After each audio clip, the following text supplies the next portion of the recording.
Olá a todos, mais um episódio se inicia do podcast Sessão às 6. Meu nome é Lucas e se é a primeira vez que você está ouvindo um episódio aqui, seja muito bem-vindo. Eu costumo comentar sobre cinema, sobre alguma curiosidade do mundo do audiovisual, filmes, séries, enfim. Por enquanto estou acompanhando e analisando só filmes indicados ao Oscar. Esse é o último episódio analisando filmes indicados. No episódio de hoje falaremos sobre Jojo Rabbit.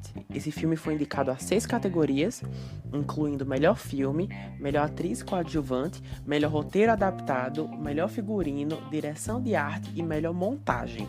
Bom, essa análise vai ser de um filme um pouco controverso, polêmico, pelo assunto que ele trata, que será abordado um pouco mais à frente. Eu só queria anunciar antes que esse episódio não contém nenhum spoiler, por mais que seria ótimo uma versão com spoilers desse filme, porque coisas muito interessantes acontecem, mas eu decidi de fazer 100% sem spoilers. Então, o máximo que eu vou comentar vão ser algumas cenas dos trailers, algumas informações da sinopse, enfim. Então é isso, vamos começar Jojo Rabbit.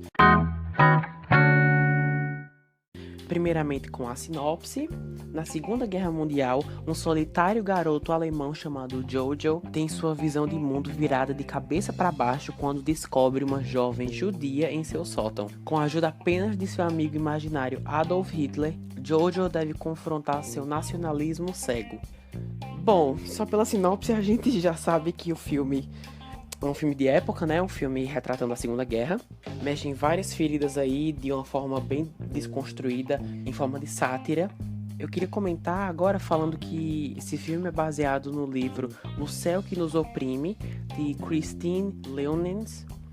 Eu não tenho como falar se a adaptação é fiel ou não ao livro, porque eu não li, então não seria justo. Só o que eu sei pelas pesquisas que eu fiz é que, de acordo com o site Omelete, a maior diferença entre os dois é a presença de Hitler como amigo imaginário, já que no livro ele não aparece. Bom, esse filme foi dirigido por Taika Waititi, ele também escreveu o roteiro, coproduziu e é um dos atores do filme. No caso, ele interpreta Adolf Hitler. Talvez vocês conheçam ele através da direção de alguns outros filmes famosos. O que vem agora na minha cabeça é Thor Ragnarok. Foi ele que dirigiu esse também. Eu não sou muito fã desse diretor, mas com certeza assistir esse filme foi uma experiência interessante. Antes de começar falando propriamente do filme, eu queria dizer que nem sempre eu termino de ver um filme e já sei tudo o que dizer aqui no podcast. Eu procuro fazer pesquisas para acrescentar os episódios e para saber o que as pessoas estão achando ou o que acharam do filme. Porque mesmo depois de ter pensado bastante, eu ainda não tenho certeza se eu achei esse filme bom ou não. Ao terminar de assistir, eu só sabia que tinha coisas que eu havia gostado e alguns tópicos que eu tive problemas. E por que eu tô dizendo isso? Eu vi algumas críticas falando mal do filme, dizendo que trata de assuntos como nazismo e Segunda Guerra de forma irresponsável, passando dos limites, principalmente no quesito humor. E na internet há muito ódio por quem tem opiniões diversas. Eu só queria dizer que se você assistiu ou vai assistir e não gostar, isso é completamente compreensível. Não só porque todos têm o livre-arbítrio de gostar ou não de algum filme, mas principalmente se esse filme falar de nazismo com um tom de sátira, fazendo humor com temas pesados. Então é completamente justo você encontrar alguém que não gostou do filme ou você ser essa pessoa, sabe? Com isso eu inicio oficialmente a análise de Jojo Rabbit dizendo que esse filme pensa muito fora da caixa. O modo como ele trata alguns aspectos da Segunda Guerra, eu pelo menos nunca vi em nenhum outro filme. Em alguns momentos ele tira você da zona de conforto. Um exemplo disso são as piadas. Tinha várias delas em que eu ria e pensava: meu Deus, eu devia mesmo rir disso? Depois de pesquisar eu vi que o filme é classificado não só como uma sátira, mas também com humor negro, o que explica muita coisa quando você for assistir. Se você for assistir, você vai perceber isso. Eu pessoalmente não achei que a obra passou dos limites. Talvez em raras exceções, por exemplo, tem uma cena do trailer que mostra crianças em um acampamento treinando para matar judeus. E as cenas do filme mesmo nesse acampamento são um pouco mais incômodas do que a dos trailers. São momentos como esse que eu me perguntava, ô Taika Waititi, eu não sei se você devia estar fazendo isso não. Mas enfim. Também é revelado no trailer e na sinopse que o Jojo tem Hitler como amigo imaginário. Depois de ter assistido, eu achei uma ótima ideia essa escolha, porque tem várias cenas que ele está só e precisa se expressar, precisa dizer o que ele está pensando e tudo mais. E ter alguém, entre aspas, assim, que o entenda para conversar, deixa tudo muito mais dinâmico. Eu só não sei se essa pessoa devia ser Hitler. Eu demorei para achar a resposta de por que Hitler e não outra pessoa, mas ao longo do filme eu me dei conta que essa figura representa todo o conservadorismo que a criança absorveu vivendo na Alemanha em uma época completamente hostil.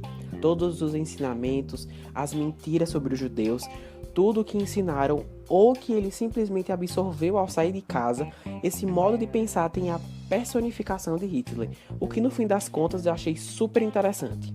Eu percebi quando terminei de assistir, o filme tem alguns furos e por não explicarem algumas coisas em certos momentos, isso me tirou um pouco da história. Agora vamos entrar no quesito personagens.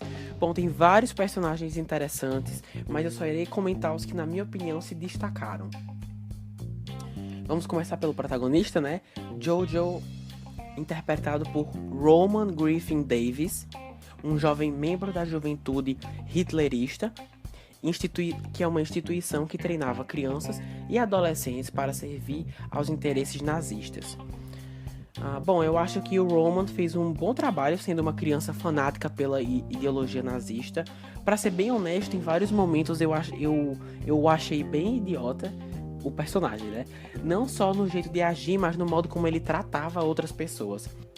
Aí depois eu parei pra pensar, mas é justamente aí que tá. No fim do dia, ele é só uma criança, sabe? Vivendo num ambiente tóxico que é a Segunda Guerra Mundial. Pois, como eu já mencionei anteriormente, esse é o seu dia a dia, sabe? Ele aprende com o que ele vê, com o que os outros estão fazendo e principalmente com o que ensinam a ele. Então eu não culpo o protagonista por ser uma pessoa muito radical. Apesar de ser só uma criança, eu não culpo por ter uma personalidade radical, porque esse é o seu dia a dia. Então, ao meu ver, não tinha como ser diferente. Agora vamos seguir para Taika Waititi, que é, como eu já mencionei, Adolf Hitler. Como ele é idealizado pela mentalidade de uma criança, o ditador é um pouquinho diferente do que ele realmente foi na vida real. No filme ele possui, sim, momentos bem Hitler, bem nazista mesmo, mas também a interação dos dois juntos funciona mais como se ele fosse o braço direito do Jojo, sabe? Como se eles fossem realmente amigos. O modo como essa amizade vai se modificando ao longo do filme é um dos pontos mais altos, na minha opinião. Seguindo agora para uma atriz que eu gosto muito, Scarlett Johansson, ela interpreta a mãe do Jojo, Rosie Batchelor. A atuação dela nesse filme tá assim, uma coisa sensacional. Isso porque ela tem uma visão diferente que o seu filho em relação ao nazismo, toda a situação que eles estão vivendo. Eu queria destacar uma cena em especial em que eles estão em uma mesa jantando e nessa cena ela brilha, sabe? É muito bom mesmo. Se você já assistiu, você deve saber do que eu tô falando. O ator Sam Rockwell é o Capitão Klenzerdorf. Ele é um dos líderes da juventude hitlerista. Ele me surpreendeu muito em suas últimas cenas do filme. A partir da cena em que ele foi para a casa do Jojo até o final da história, ele se tornou muito mais interessante, na minha opinião, do que como ele foi inicialmente introduzido. Por último, um rápido comentário sobre o personagem York, interpretado por Archie Yates. Ele faz o melhor amigo do Jojo, no caso, o melhor amigo real, o não imaginário. Ele tá ótimo, mas eu só queria enaltecer a fofura desse personagem. Se você acha Jojo Rabbit fofo, espere até o York aparecer na tela. Ele é um amor de pessoa. Apesar de ser engraçado em várias cenas, ele é um ótimo exemplo de que nem todas as crianças são tão politicamente fanáticas quanto o Jojo. Uma perspectiva mais diferenciada vindo de uma criança, o que eu achei uma ótima ideia. em relação a meus destaques para os personagens, é isso. Seguindo agora para os comentários finais, eu queria dizer que, de acordo com o Omelete, o filme teve um orçamento de 14 milhões de dólares e até agora arrecadou 43,8 milhões de dólares mundialmente. De acordo com o site, o filme ainda não foi lançado no Brasil. Isso acontecerá somente no dia 6 de fevereiro. Então, e no fim das contas, o filme é bom? Eu não tenho 100% de certeza, mas pra mim ele é bom o suficiente pra ter despertado meu interesse e eu não ter me arrependido de ter assistido.